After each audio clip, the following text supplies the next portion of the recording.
Hello everyone, take my সালাম, আসসালামু আলাইকুম। বরাবরের মতোই চলে আসলাম নতুন কোনো ভিডিওতে। আজকের ভিডিও হতে যাচ্ছে জয়পুরহাট চিনি কলে। আপনারা সবাই জানেন চিনি মানুষের নিত্য প্রয়োজনীয় একটা পণ্য, আর চিনি কিভাবে তৈরি হয় সেটাই দেখবো আজ। তাই দেরি না করে চলুন যাই মূল ভিডিওতে। জয়পুরহাট চিনি কল নির্মিত হয়েছিল 1967 সালে। এটি আয়তনে বাংলাদেশের সর্ববৃহৎ চিনি কল। চিনি তৈরির প্রথম ধাপ থেকেই আপনাদের দেখানোর চেষ্টা করতেছি। আগগুলোকে এই ব্লেডের সাহায্যে ছোট ছোট করে কেটে এই দিক দিয়ে ভেতরে পাঠানো হয়।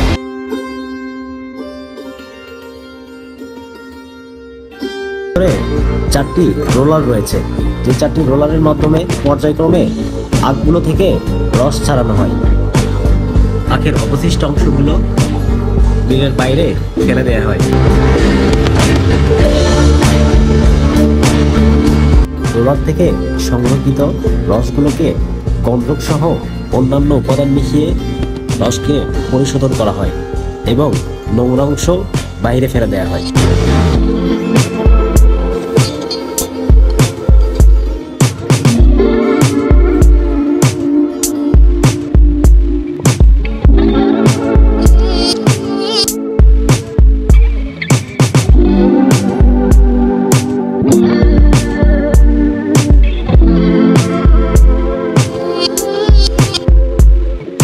এখানে একটা মজার বিষয় হচ্ছে, আখের বাতিল অংশগুলো দিয়ে মিলের বয়লার জ্বালানো হয়, যেখানে মিলের নিজস্ব বিদ্যুৎ প্ল্যান্ট রয়েছে।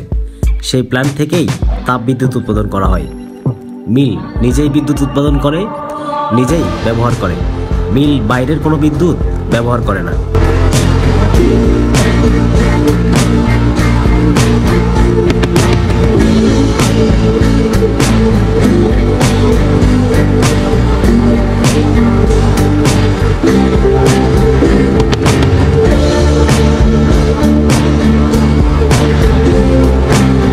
জয়পুরহাট চিনি কলে মোট 9টি চুল্লি রয়েছে।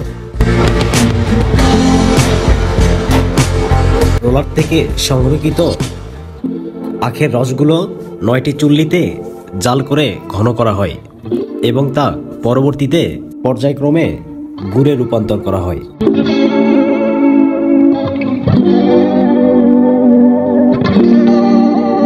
পরবর্তী প্রসেসিংয়ে গুড়ের সাথে চিনির ক্রিস্টাল মেশানো হয় এবং পরবর্তীতে ধীরে ধীরে প্রসেসিংয়ের মাধ্যমে লাল চিনিতে রূপান্তরিত করা হয়।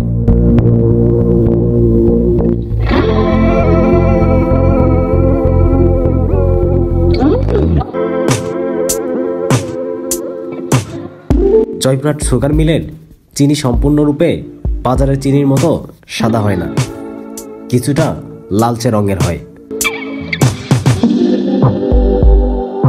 আজকের ভিডিও এই পর্যন্তই। দেখা হবে নতুন কোনো ভিডিওতে, নতুন কোনো জায়গায়। সেই সাথে ভালো থাকবেন সবাই। আর ভিডিও ভালো লাগলে লাইক, কমেন্ট, শেয়ার করতে ভুলবেন না। ফলো এবং সাবস্ক্রাইব করে সাথেই থাকুন।